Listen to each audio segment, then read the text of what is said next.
Welcome back. This is my continuing series on the Mini 14, the Ruger Mini 14. And, I really love this rifle. I like all kinds of rifles. There aren't any rifles I don't like, but I like this one, and I make no bones about it. It's handy. It's quick to point. It's like pointing a 28 gauge shotgun. I mean, for anybody who has been quail hunting in their life and has a 28 gauge shotgun, this is what this rifle points like. It's just a natural. I just love it. I love my AR-15, but this is something that really warms the cockles of my heart. It has, out of the box, it's a great shooter, and but it needs a little bit of refinement, I think. If you asked for that refinement out of the factory, you'd be paying probably twice the price. A lot of people who buy the Mini 14 are not really interested in all the refinements that I'm going to be talking about. But I already took you through the adjusting of the trigger, I should say the refinement of the trigger, and making that really a superb military-grade competitive trigger. The next thing I want to do is address this Peep sight. Now, this is an extremely serviceable Peep sight. I don't have anything negative to say about this Peep sight in terms of its usability and its serviceability. A Peep sight being what it is simply a hole that you look through, and it's an aperture so that you can look down range. There's nothing special about a Peep sight, regardless of whether you've got a $500 Olympic grade Peep sight with all kinds of adjustments, or whether you have a simple hole on a Peep sight that you had on your M1 carbine in the first issue. They all do the same thing. You're just looking through a hole. The difference is how they're adjusted. In other words, how fine the adjustments are, and the broadness of latitude up and down and left and right. The stock Peep sight on the Mini 14 is serviceable. It has a worthy amount of adjustment that's suitable for putting you on target. Adjustment is very difficult, and the method of adjustment is rather difficult. The way you adjust this, there are two screws on either side. There's a set screw on either side that you operate with an Allen wrench, adjust with an Allen wrench, and then in order to move your sight to the left, you have to back off your left side screw, and then you have to screw it in with your right side and tighten it up. So the actual amount of adjustment amounts to 5 inches for each full turn. For 360 degrees of that Allen wrench, you get 5 inches of lateral movement. Well, that's pretty hard that's pretty difficult to break down into minute of angle when you're actually at the bench trying to get it sighted in and get it to the center of the bull. It can be done, but once you do it, you've accomplished something, and then you basically set it and forget it, and you leave it alone. And hopefully you don't change your ammo too much, because it's very difficult. You really have to do some work in order to get that readjusted. There is no real specific method to change it from one type of ammo to another, as you would have, for instance, with a Olympic grade sight system, where you can record in a notebook or on your cell phone or whatever how many clicks up or down you need for a particular bullet or a particular load at whatever ranges and all that stuff. That's not present with this sight. This is really not capable of doing that on a reasonable basis. The elevation on this is rather crude. It's based on turning the aperture a half a turn at a time, and 1/2 of a turn means 1.5 MOA. There's nothing you can do about that. You can't make it any finer than that, which is fine. That's absolutely serviceable for a rifle of this type for a great majority of people. I don't know if it's a great majority of people, but a lot of people are satisfied by it. Is a Peep sight still something that you should consider these days with all the red dots and the scopes and everything. This is easily adaptable to a scope mount. In fact, it even came with a Picatinny rail that I could put on top of this. I could put any kind of sights on this that I want. So is it even worthwhile to discuss having a Peep sight anymore? To my mind it is, because a Peep sight maintains that quick pointing characteristic, very, very fast handling. It doesn't require batteries. It doesn't require maintenance. I don't have to worry about snow landing on a lens. I don't have to worry about rain landing on a lens. The hole is always there. If it gets stuffed up with snow, I just give it a quick puff and it blows the snow out or the rain or whatever it is. So, they're foolproof. This is the kind of sight that America went to war with in World War II, and Korea and Vietnam and all these many other conflicts too. It's an extremely serviceable and reliable, accurate type of sighting system. How accurate? Well, I'm talking sub-MOA. My Savage 99 lever action with its red field Olympic sight, I was shooting half MOA groups with that with 150 grain Sierra bullets with IMR 4064 powder. It was a piece of cake. Peep sights have no problem whatsoever shooting sub-MOA. Don't let anybody ever kid you. Anybody who's ever shot in competition with Peep sights through the years, through the many decades that they were being used, will tell you that they are sub-MOA capable. They don't magnify anything. You can't get a closer image of the target downrange. But if you can see the target downrange, I guarantee you can hit it. You don't want to have a target out there at 600 yards and challenge some CMP competitor that he can't hit that target out there at 600 yards, because he's going to do it. He's going to drill it. So they're a great sighting system, and I think they're still as effective today as they have always been. I think that it's something that nobody should ever be reluctant to have a Peep sight. The problem is what I spoke about, is the adjustability. Peep sights range from being poorly adjustable, non-adjustable, virtually non-adjustable, to being extremely finely adjustable. There's a middle ground there, and most of your very finely adjustable Peep sights are not something that you would want to put on a rifle like this, because they're very, very delicate. Things are sticking out and sticking up in all kinds of places, and the knobs are intended to be moved by a person who's laying down in a prone position and needs to adjust their sights for windage and elevation. So it's not the sort of sight which is a good service sight. So what we're looking for is a type of sight which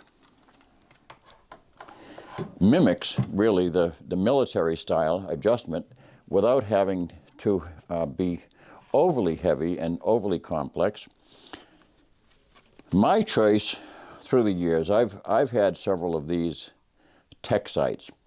This is until something else comes along, I don't know of anything that even comes close to this. I'm not a promoter of any particular manufacturer, but this is a fantastic sighting system, and the company that makes this stuff, they make good stuff, really good stuff. And they're oriented, it seems like they have that middle ground sewed up.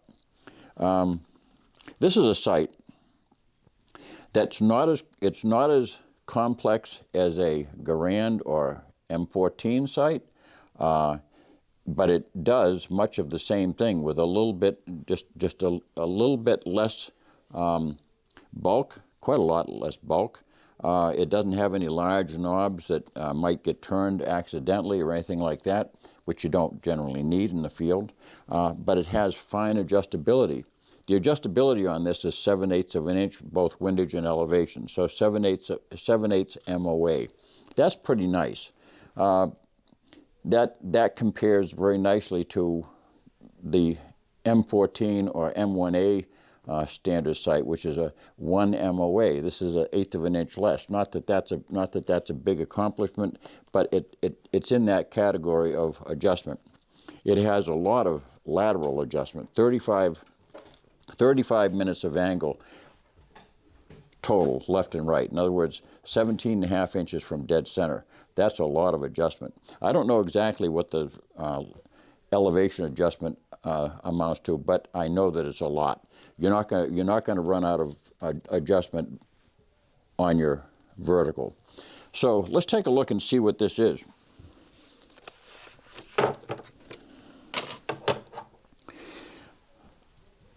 I can tell you that that's a very heavy sight. I don't know what the weight is on that sight, but I should have been prepared, and so I could tell you. But this has some mass to it. As you can see, it's got I don't know if it can show up with this lighting here, but it's got windage adjustment on the side. That screw, by the way, is not for a screwdriver, it's for a penny. That screw is made, it's got a dished out bottom, and that'll take a copper penny beautifully, and it turns nicely. So you get 7/8 of an MOA click with that, and the elevation is adjusted by the point. You can either get the wrench, which turn it. It's a spanner wrench, or you can simply use a full metal jacket bullet and pop it around and adjust it.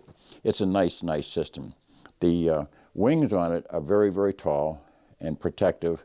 It's a much larger dimension all around than the original factory sight.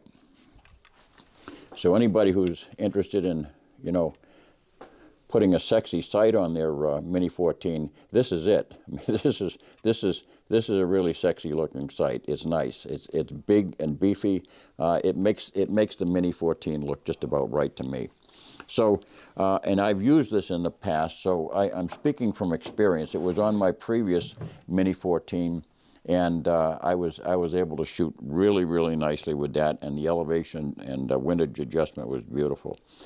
Also, too, is I don't have it with this sight, and I'm not sure if I'm going to get it, but you can get a kit with different apertures, so that there's polymer apertures that you can pop into a single.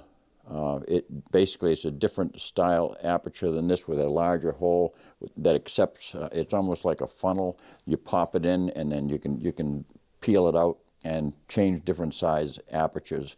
And that's very useful if you are looking to do any competitive target shooting or any fine shooting like that, because as I explained some years ago, a Peep sight aperture works exactly like a lens on a camera, which is stopped. In other words, where the aperture is opened and closed. And anybody who's in photography knows that when you stop down your lens, you are reducing the amount of light that comes in, so therefore it has to be used on a brighter, sunnier day. But what you gain in advantage is that you have great depth of field. So if you have, for instance, say you have a Nikkor lens on your camera, and you stop it down as tight as it can be, you have the ability to take a picture of an apple on a table and see mountains way off in the distance. That's the sort of thing that stopping down your aperture gives you, and that's what competitive shooters do. They'll get Peep sights that have different size apertures, so that on a bright sunny day they can see their front sight and the target with the same clarity. Then on dull days, you can have a wider Peep sight, which you'll lose that depth of field, but you do have great amount of light coming in so that you can see your target and your sights clearly. So that's what you have with this. You have a moderate size peephole. I'm not sure what the exact dimension is. This is a standard size. I think it's probably a .063 or something like that, which is a military size aperture, which is good for all around use. You can have, it's not as big as the original Peep sight. It has much greater clarity to bring in that depth of field better. And it's certainly big enough for most circumstances where you would need to use a Peep sight. So we're going to install this.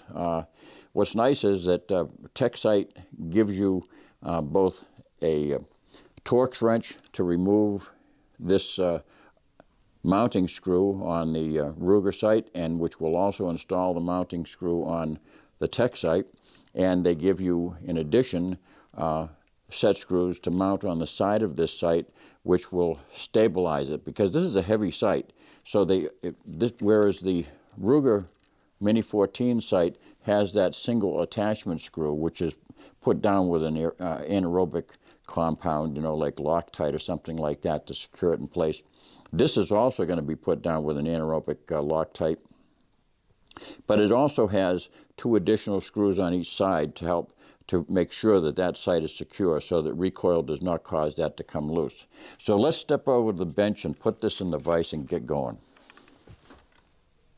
Well, as you can see, we're locked in tight to the bench vise, and the gun has been cleared. And by the way, this sling right here, this cotton military-style, Garand-style sling that has the same features as a Garand-style sling, but rather than being 1.25 inches, it fits the Mini 14 because it's a 1-inch sling, and it has all the same advantages. If you want to watch my video on the use of the M1 Garand sling and how fantastic that is as a shooting device, a rifle stabilization device, and also a carrying sling, they don't get any better than that. So let's get to work and put this in. The Tech site installation instructions are very, very clear, and they leave nothing to the imagination, unlike so many of the instructions that you find with various things these days. They do a good job. It gives a complete, thorough installation instruction, and it details all the parts, and whether it's for the 2005 to present Mini 14, or whether it's the pre-2005 Ruger Ranch rifle, and it gives the adjustment instructions. It's just a good system, and also you can order replacement parts, which is a really nice thing. Everything about it I like. It's made out of, the company is out of Hartsville, South Carolina. They're made in Taiwan. It's just a good product.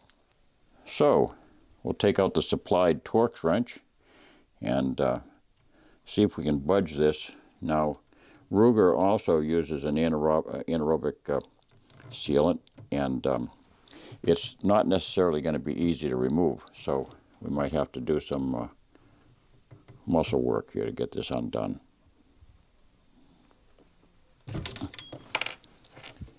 And it moved. It moved. Loctite works. We're going to take this out with a little bit of, it's a little bit tedious to get this unscrewed because of the way that's put in. What I'm going to do is I'm going to cheat. And I'm going to put my hand underneath here because I know that screw is going to possibly pop loose on me and run across the floor, which I don't want to do. Now that just comes off just as simply as that with one screw. And as you can see, the original sight has an adjustment for windage on each side, but there are 2 set screws which move this sight back and forth on a raceway, which is there's a little block in there, there's a wedge that's in there, and it moves it back and forth, and it's serviceable. But as I said, it's a tedious sight to adjust, and it's not something you make ready adjustments in the field or change just by changing ammo. And as you can see, I'm going to try not to drop this, but they provide a Torx screw of their own, which will mount it, and it also has some Loctite on that thread. I'm going to be a little bit generous and add a little bit more. Can't hoid, as they say in New York. Now, anaerobic fluids have a unique property. They won't cure in the air. They'll only cure when they're in an airtight environment. So we're going to place this on here, and this sight goes on very, very firmly. It's not, this is very, very nicely machined. I'll have to place it over that.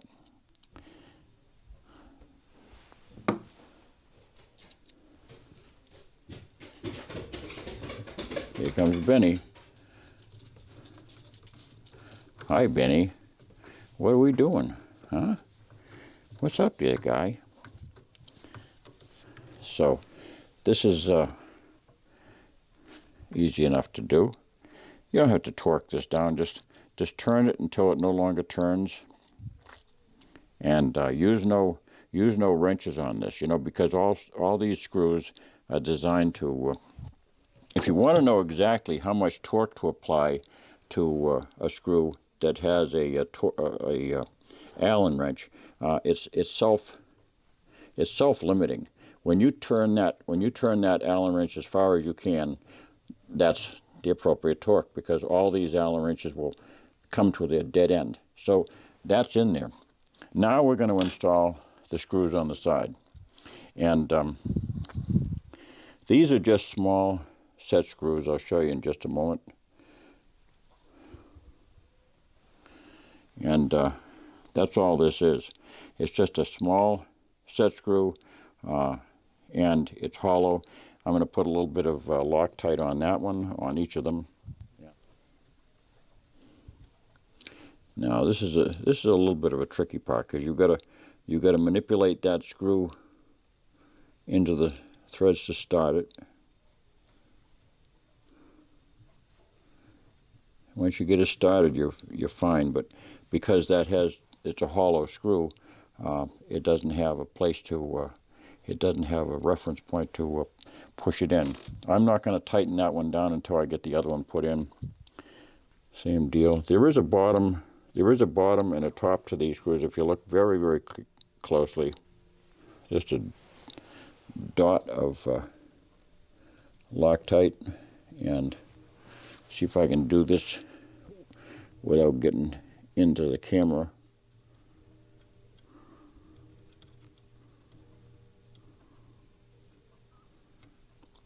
I use my thumbnail or fingernail to hold the screw in place over the hole, and just once it's started, once that thread is started, it'll take care of itself.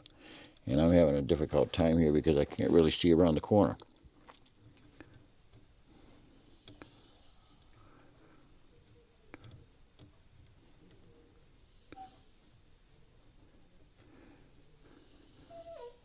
I know, Benny.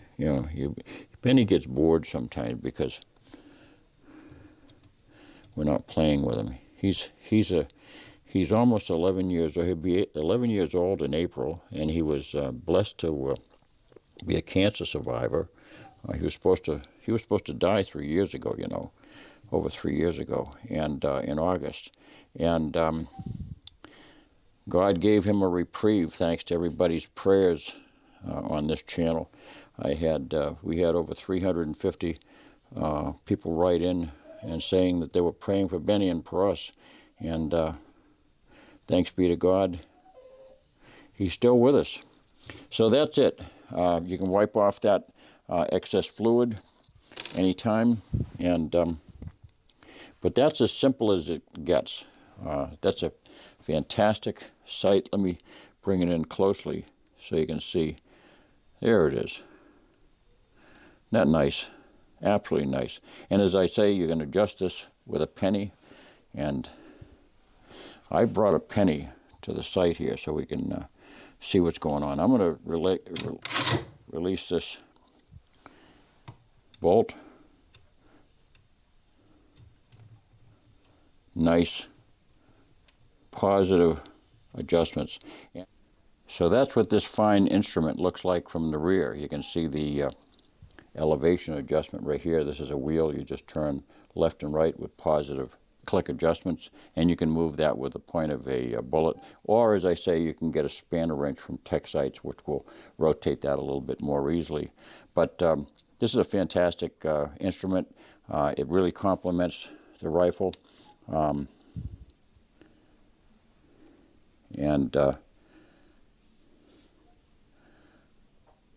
Peep sights work. Trust me, they work. They've been the mainstay of the military for many years. The only thing that this does is it covers up some of the nice laser engraving which is done on the top of the receiver. But you know, I'd rather have that sight for what it accomplishes. Really nice. So there you have it. Beautiful, nice. Doesn't that look great? I mean, that's a sight. It just looks appropriate for this rifle. It makes it really look. It's rugged looking, and it stands tall. So we're gonna be happy to use that. I'm gonna be mounting a scope on this and doing a little bit of testing to see just how closely this groups before I do the next video, and that's with this Brownell's Acra glass. I did a two-part series on glass bedding a Tikka years ago, a Tikka T3 222 Remington bolt action. Did a fantastic job with it, and it shoots like a house of fire. It didn't really improve it because the gun shot fantastic to begin with, but this gun is probably going to be improved by the use of Acra glass. And in the last video I used DevCon. This one I'll be using the Acra glass. I use them interchangeably. They're all good.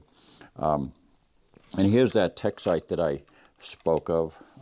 It's a military grade adjustable sling, and it can be used as a shooter sling because it can be quickly detached from this swivel right here and affixed to your arm to stabilize it if you want. It's a good system. I like TechSites. They're a good outfit. So that's what's coming up next. Hopefully I can get into that very shortly. Right now we're having winter here, serious winter. I mean, we've got about 18 inches of snow out there, although we're going through a February thaw. Today was up in the 40s, but things aren't going to melt all that quickly. We're in central New Hampshire in the Lakes region, and it's going to be a while before I can really do any serious shooting at the range. So, but in the meantime, that's what's coming up. We're gonna get this glass bedded and show you actually how simple it is to glass bed a Mini 14 or any Garand style rifle. They're actually easier to bed than many other rifles because the access to the underside once you take this trigger guard out is fabulous. I mean, it's wide open, so you have plenty of working room, and it does help. It really does. So thanks for watching, and as a reminder, I'm now on Patreon, and if you have any way you can help me out so that I can help provide these different videos to you, that would be great. I appreciate all your help and all your prayers too. And I guess it's time for Benny to, he wants to spend time with Dad, so I'll bid you adieu. Don't forget to subscribe, hit that bell, and God bless.